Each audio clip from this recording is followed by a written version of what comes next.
What you're looking at is an MPC 3000. It sits in a room amongst the most iconic relics of our country's musical history. And that room is on the 4th floor of the National Museum of African American History in our nation's capital. That MPC was owned by J Dilla, who composed some of the most revered beats in hip-hop history. Technology has just taken a giant leap forward. Hello, I'm Roger Lynn, and this is the MPC 60 MIDI Production Center, created by myself and Akai Professional. The MPC is this compact machine that's a holding station for all types of samples, which you can play with 16 touch-sensitive pads. The very first model shipped in 1988 for just a few $1,000s, and it was Akai and Roger Lynn's elaboration on the Lynn drum machine. The concept, though, of taking samples of pre-recorded sound and composing with them existed long before the late 1980s, but those machines were limited by their price and portability.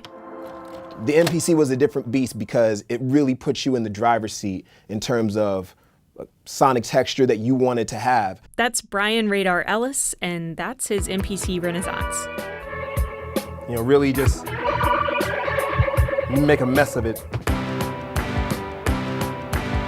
It's a fully customizable machine, whereas you look at maybe like the Lynn drum or the Roland TR-808, which were specifically drum machines, the sounds came preloaded and you couldn't change them. In short, the MPC 60 was the musical brain of the studio.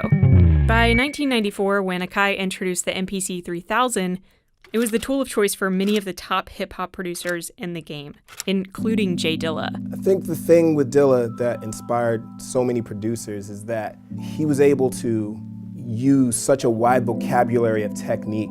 J Dilla was a producer out of Detroit in the mid-90s through his early death in 2006 from a rare blood disease. He passed away just 3 days after releasing one of his most fascinating and beloved albums, Donuts. He worked with an astounding list of iconic artists and pulled off the majority of his sound with just a few simple instruments, machines, and samplers, one of them being the MPC. He knew how to get into every piece of the MPC and use it to a musical advantage. So let's talk about J Dilla's drum style first. He figured out how to humanize the drum machine by avoiding certain things that he could have done to make it more robotic, make it more stiff. For instance, the MPC has this incredibly useful tool called quantization. What quantizing does is it takes your performance. Let's say I'm playing my drum pattern.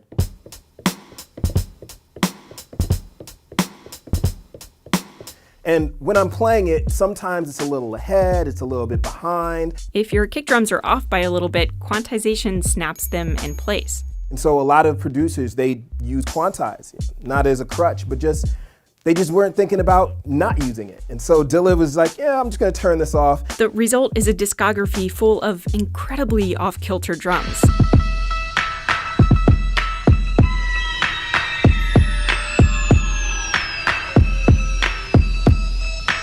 This loose drumming style was incredibly influential. When Red Bull Music Academy interviewed Questlove, he said J Dilla's drumming technique single-handedly changed how he played. Whereas this part is normal, it sounded like the kick drum was played by like a drunk 3-year-old. I was like, are you allowed to do that? So it's like, that to me was the most liberating moment. Dilla was known for his signature low-end texture, and his drums accounted for a lot of that sound. Here's just a regular sampled kick. Here's what that same kick with the high-end cutout sounds like. You'll hear that kick in a lot of Dilla beats, like on The Far Side's Runnin'.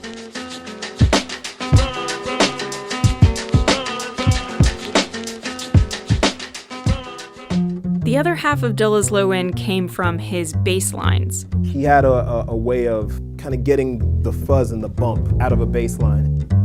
The MPC gave Dilla the flexibility to create and manipulate his bass in a lot of different ways. J Dilla didn't just, drop out of nowhere and just know how to do everything all at once. He was listening to a lot of the legends. In fact, producers like Large Professor, they use this technique a lot to get extra mileage out of a sample. So right now I got this loop. This is Gap Mangione. Diana and the Autumn Wind. In order to get a verse section, what producers would do is they would filter out the high end and they just leave this bass space in here for the rapper to rap. And then when the chorus came back around, they bring all the frequencies back. So you have a verse section and a chorus section, 2-for-1 sale. Bitch that you would know, I'm out of this. Cause you wanna be below. Y'all niggas in love with the S. Oh. Y'all niggas in love with the S. It's love.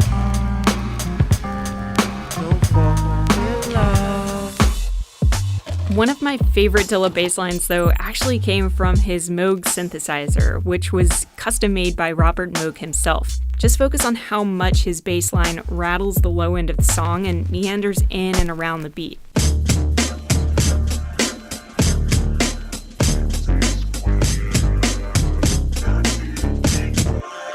He was very meticulous about, what was going to kind of ooze and lay back a little bit. You listen to his Moog bass, it couldn't care less if it got there on time, but somehow it does. He internalized every possible technique used in hip-hop and expanded upon it, and he did so with just an intense love and curiosity of sounds, and a lot of patience.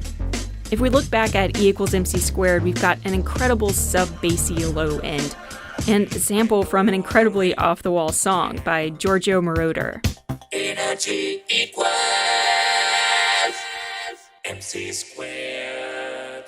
Something that makes this record stand out is the how he extended it. Because if you just listen to it, kind of only goes for a few beats, and he was able to extend it as far as he wanted. Energy equals.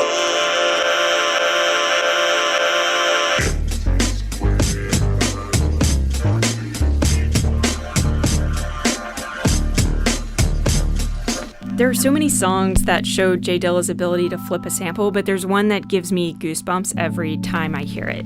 I can't stand to see you cry, no, baby, now. A lot of people think sampling is easy because they're like, oh, they're just listening to the melody on top, but they're not thinking about what the instruments below that lead melody are doing and how they're playing a role in the beat. The first 40 seconds of Don't Cry is just a few long loops of the Escorts' I Can't Stand to See You Cry.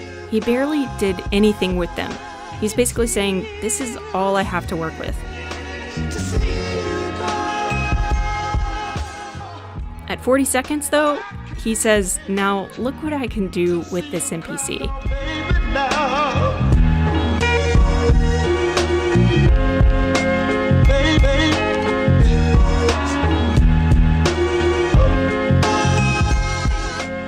Instead of chopping to the melody, he chopped up a handful of kicks and snares throughout the entire song, regardless of the melody on top of it.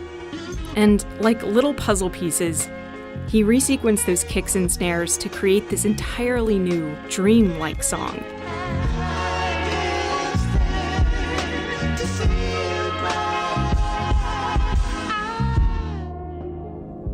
I think Dilla was just like super funky. A lot of that had to do with, him being willing to not care if the record speeds up or slows down as long as it feels good, and just throwing that care out the window and just being like, forget quantize, man. It does what I say it does. And then, just rocking like that. Akai has released a steady stream of MPCs since the MPC 60 and 3000.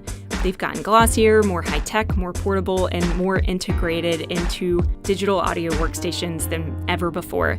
But those 16 pads and scroll knob have persisted, and that tactile design has even influenced the design of countless other pieces of audio software. In the instruction manual for the MPC 3000, Roger Lynn gives an introduction. And in that introduction, he asks the people that use the MPC to treat it like an instrument. It's like the modern-day piano or violin. And even though a lot of people say J Dilla never read the manual for the MPC 3000, he still internalized that same idea. He used his MPC like Jimi Hendrix played his guitar or John Coltrane played the saxophone. It was an extension of himself. That's probably why, out of all the MPCs used by countless hip-hop producers and beat makers over the years, J Dilla's is in a museum. Hey y'all, thanks so much for watching the video. I want to give a special thanks to Brian Radar Ellis. In addition to being a professor at Berkeley, he is also an MC and producer, and I've linked his work below in the description. You'll also find all of my sources and a lot of amazing links to further reading about J Dilla if you want to learn more about him. I didn't make a Spotify playlist, and that's because one of the greatest ones about J Dilla already exists. I've linked to that one in the description below. It's like 16 hours long. It's amazing.